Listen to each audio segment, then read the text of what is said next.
안녕하세요. 최근 정치 뉴스 보시면 전담 재판부 설치법 얘기 심심찮게 들으셨을 겁니다. 이 법안이 도대체 뭐고 또 왜 이렇게 지금 뜨거운 논쟁거리가 됐는지 한번 제대로 파헤쳐 보겠습니다. 네, 이게 사실 정치, 법률, 또 현재 진행 중인 여러 중요 사건들까지 다 얽혀 있어서요. 좀 복잡한 문제입니다. 그렇죠. 단순히 법조항 몇 개만 알아서는 전체 그림을 보기가 좀 어렵죠. 그래서 오늘 이 시간에는 법안 내용부터 시작해서 이게 왜 나왔는지, 또 어떤 반론들이 있는지 좀 균형 잡힌 시각으로 살펴보려고 합니다. 네네. 여러분께서 이 복잡한 퍼즐 조각들을 좀 맞춰 나가실 수 있도록 저희가 도와드리겠습니다. 핵심은 속도, 그리고 공정성, 또 사법부 독립, 이런 가치들이 어떻게 충돌하는지 보시면 좋을 것 같아요. 좋습니다. 그럼 바로 본론으로 들어가 보죠. 법안 이름이 진짜 길어요. 네, 맞아요. 한번 읊어볼까요? 윤석열, 김건희 등의 국정농단 사건 진상규명을 위한 전담 재판부 설치에 관한 법률안. 이름만 들어도 사서 어떤 사건들을 겨냥하는지는 대충 감이 오는데요. 네, 그렇죠. 간단히 말하면 특정 사건들만 전담해서 다룰 특별 재판부를 만들자, 이건 거죠. 정확합니다. 민주당 안에 있는 3대 특검 종합대응특별위원회라는 곳에서 발의한 건데요. 네, 구체적으로는 첫째가 내란 의혹 사건, 둘째가 김건희 여사 관련 의혹 사건, 그리고 셋째가 최혜병 특검 관련 사건, 이렇게 세 가지입니다. 아하, 내란, 김건희 여사, 최혜병. 네, 그래서 이 법안이 만약 통과되면요, 이 세 가지 특검이 다루게 될 모든 사건은 이제 다른 재판부가 아니라 새로 만들어지는 이 전담 재판부, 여기서만 재판을 받게 되는 겁니다. 그러니까 일반 사건처럼 여러 재판부에 무작위로 이렇게 배당되는 게 아니고 그렇죠. 딱 이 사건들면 전담하는 말 그대로 전용 재판부가 생긴다. 이런 얘기군요. 맞습니다. 근데 재판 구조도 좀 다르다고 들었어요. 특히 속도를 엄청 강조한다면서요. 네, 그게 이 법안의 아마 가장 큰 특징 중 하나일 겁니다. 재판 속도를 확 끌어올리기 위한 장치들을 몇 개 마련했는데요. 어떤 것들이죠? 일단 1심 재판은 서울중앙지방법원, 2심 항소심은 서울고등법원, 여기에 설치될 전담재판부에서 하고요. 네. 3심 상고심만 대법원에서 맡도록 했습니다. 그리고 중요한 게 재판 기간에 딱 제한을 뒀어요. 기간 제한요? 네. 1심은 6개월 안에, 2심은 3개월 안에, 3심도 3개월 안에 끝내야 한다. 이걸 이제 이른바 633 원칙이라고 부릅니다. 6개월, 3개월, 3개월. 와, 굉장히 빠듯한 일정인데요. 보통 좀 복잡한 사건들은 1심만 해도 몇 년씩 걸리기도 하잖아요. 그렇죠. 근데 이건 마치 그 공직선거법 위반 사건처럼요. 그것도 신속하게 처리해야 하거든요. 아, 선거법 사건처럼요? 네, 그런 속도감을 이 세 가지 특검 사건에도 적용하겠다, 이런 의지인 거죠. 재판이 막 질질 늘어지는 걸 막고 빨리 결론을 내서 국민들 의혹을 풀어주겠다. 이런 취지인 것 같은데. 네, 그런 취지입니다. 그런데 이 속도 자체라 또 다른 논란을 낳기도 해요. 왜죠? 너무 서두르다 보면 혹시 졸속 재판, 부실 재판이 될 수 있다는 우려, 이것도 만만치 않거든요. 하긴 신속함도 중요하지만 정확성도 중요하니까요. 그렇군요. 그럼 이 전담 재판부를 운영할 판사들, 이 판사들은 어떻게 뽑나요? 이것도 꽤 중요할 것 같은데요. 네, 판사 선발 방식, 이것도 논란의 중심에 좀 있었습니다. 법안 내용을 보면요, 1심하고 2심 법원에 각각 3개씩, 그러니까 총 6개의 전담 재판부가 설치됩니다. 1심에 3개, 2심에 3개. 네, 그리고 재판부 하나당 판사가 3명씩 배정돼요. 그럼 총 18명이죠. 18명? 여기에 추가로 영장 발부만 전담하는 판사 3명을 서울중앙지법에 따로 둡니다. 그래서 다 합치면 총 21명의 전담 판사가 필요한 구조예요. 21명, 적은 숫자는 아니네요. 이 판사들을 그럼 누가, 어떻게 추천하고 임명하느냐, 이게 핵심이겠군요. 여기서 이제 중요한 변화가 하나 있었어요. 원래 초기 논의 단계에서는 국회에서도 판사 후보자를 추천하는 방안이 있었거든요. 아, 국회 추천이요? 네.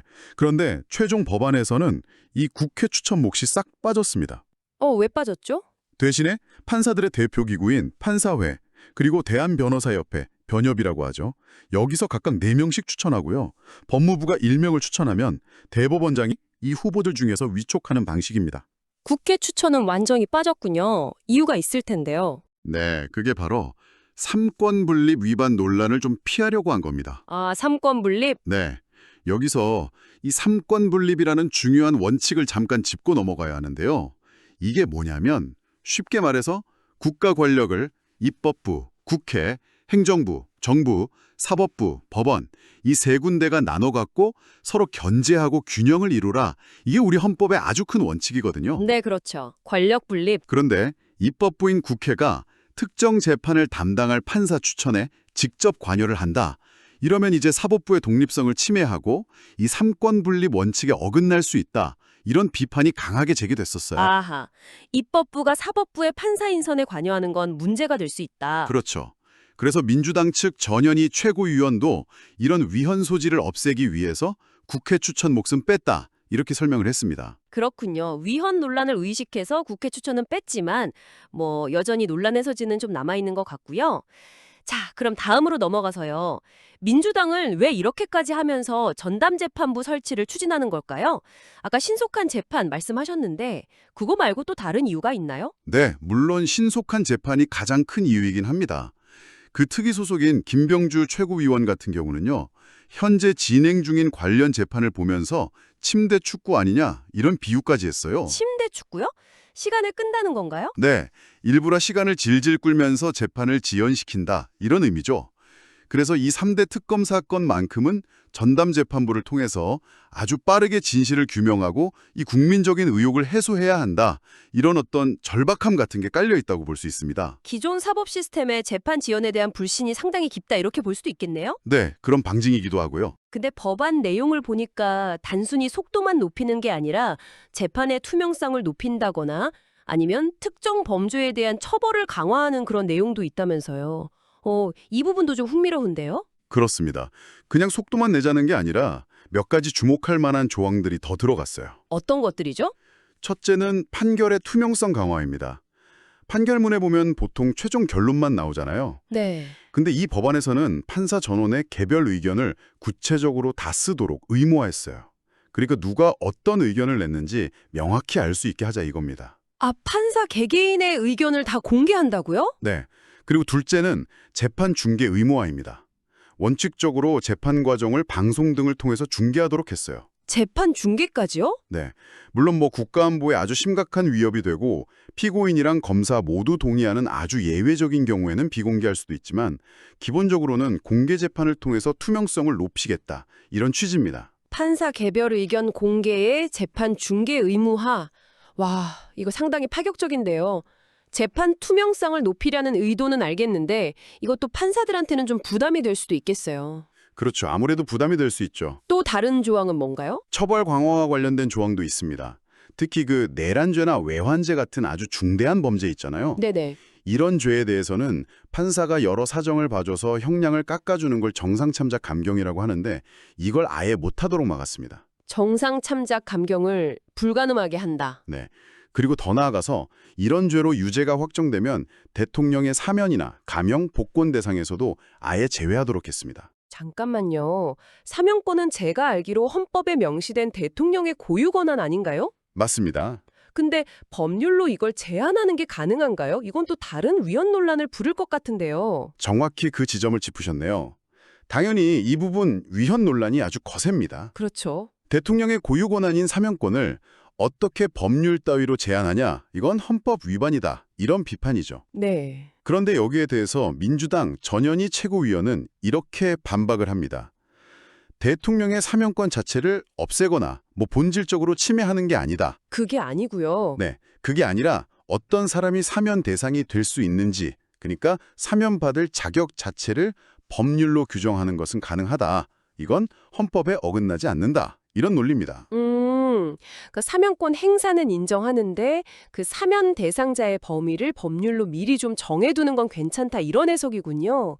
와, 이거 상당히 좀 아슬아슬한 줄타기처럼 들리기도 하네요. 그렇죠. 법률 전문가들 사이에서도 아마 의견이 좀 갈릴 수 있는 부분입니다. 역시 이 부분도 계속해서 논쟁이 될 것 같고요. 네.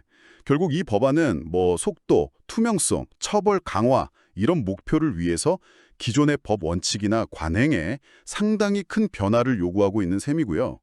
그 과정에서 여러 헌법적 또 법률적 쟁점들이 막 터져 나오고 있는 그런 상황입니다. 알겠습니다. 그럼 이제 반대하는 쪽 목소리도 자세히 들어봐야겠죠? 뭐 예상대로 국민의힘에서는 굉장히 강하게 반발하고 있다고요. 네, 그렇습니다. 국민의힘 이충영 대변인이 논평을 냈는데요. 이 법안을 두고 사법부 독립을 침해하고 삼권 분립을 정면으로 부정하는 위헌적 발상이다. 아주 강하게 비판했습니다. 사법부 독립 침해, 삼권 분립 부정. 네. 아까 설명드렸던 그 삼권 분립 원칙을 다시 한번 떠올려 보시면 좀 이해가 쉬우실 텐데요. 우리 헌법은 사법부, 즉 법원이 다른 어떤 외부 권력의 간섭 없이 독립적으로 재판하도록 보장하고 있거든요. 그렇죠. 사법부의 독립. 그런데 어떤 정치적인 목적을 가진 국회가 특정 사건을 다룰 재판부를 자기들 입맛대로 따로 만들고 심지어 재판 기간까지 딱 정해놓는다. 이거는 사법부의 독립성을 아주 심각하게 훼손하는 행위다. 이런 주장입니다. 전담재판부는 처음부터 특정 사건들, 아까 말씀드린 내란, 김건희, 최혜병 사건, 이 사건들을 특정 재판부, 즉 새로 만들어질 전담재판부가 맡도록 법으로 그냥 지정해버리는 방식입니다. 네. 그래서 아까 그 국민의힘 이충영 대변인이 히틀러식 독재 발상이라는 아주 강한 표현까지 쓴 것도 바로 이런 맥락에서 나온 겁니다. 히틀러식 독재라니, 와, 정말 강한 비판이네요. 그럼 이 무작위 배당 원칙 위배 주장에 대해서 민주당은 뭐라고 하나요? 이것도 반박 논리가 있겠죠. 네, 민주당 측에서는요, 이 무작위 배당 원칙이라는 것이 헌법이나 또는 법률의 명문으로 딱 규정된 것은 아니다. 이렇게 주장합니다. 법으로 정해진 건 아니다. 네, 즉 법으로 반드시 시켜야 하는 어떤 강행 규정이라기보다는 법원이 공정한 재판 운영을 위해서 스스로 만든 내부 규칙이나 지침에 가깝다. 이런 시각이에요. 아, 법원 내부 규칙일 뿐이다. 그렇죠. 따라서 헌법이나 법률에 근거해서 특정 사건의 어떤 전문성이나 효율성을 높이기 위해서 전담재판부를 설치하는 것은 뭐 법원이 정한 내부 규칙을 법률로 변경하는 것일 뿐이지 이게 위헌은 아니다. 이런 입장입니다. 이것도 결국은 해석의 차이네요. 한쪽에서는 사법부 독립을 지키는 아주 중요한 관행이자 원칙이다. 이렇게 보는 거고. 그렇죠. 다른 한쪽에서는 뭐 법률로 명확히 정해진 건 아니니까 법률로 바꿀 수 있는 내부 지침 정도로 보는 거군요. 이야, 이거 이견이 좁혀지기가 정말 쉽지 않겠는데요. 맞습니다. 이게 단순히 법률 조항 자체를 어떻게 해석하느냐의 문제뿐만 아니라 오랫동안 우리 사법부가 지켜온 운영의 원칙과 관행을 얼마나 존중해야 하는가, 여기에 대한 시각 차이가 아주 극명하게 드러나는 지점이라고 할 수 있습니다. 네. 어찌 보면 이 논쟁 자체가 우리 사회가 지금 사법 시스템을 어떻게 바라보고 있는지 그 단면을 보여주는 것 같기도 하고요. 자, 그럼 현재 상황은 좀 어떤가요? 이 법안 민주당에서 발의는 했지만 아직 당 전체의 공식 입장, 그러니까 당론으로 확정된 건 아니라고 하던데요. 네, 그 점도 중요합니다. 민주당의 김현정 원내대변인이 밝혔는데요.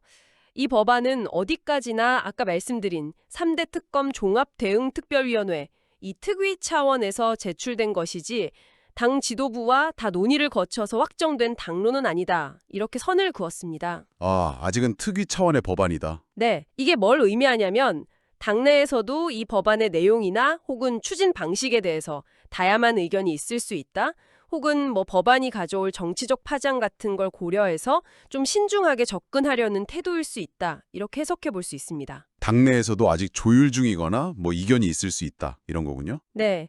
그래서 앞으로 이게 당 차원에서 공식적으로 추진될지 아니면 그냥 특위 차원의 제안으로 남을지 이건 좀 더 지켜봐야 할 부분입니다. 그렇군요. 그런데 이런 와중에 법원에서도 뭔가 좀 움직임이 있었다면서요. 마치 민주당의 이런 압박에 좀 대응하는 듯한 그런 모습이었다고요. 네, 시기적으로 이게 상당히 좀 미묘한데요. 민주당에서 이 전담재판부 설치법 발의 움직임이 막 구체화되던 그 즈음에요. 서울중앙지방법원이 논란의 중심에 있는 사건 중 하나 중 내란 사건, 그 담당 재판부 형사합의 25부 지기현 부장판사, 판사 1명을 추가로 배치했습니다. 판사를 늘렸다고요? 네, 원래 3명이었는데 4명으로 늘린 거죠.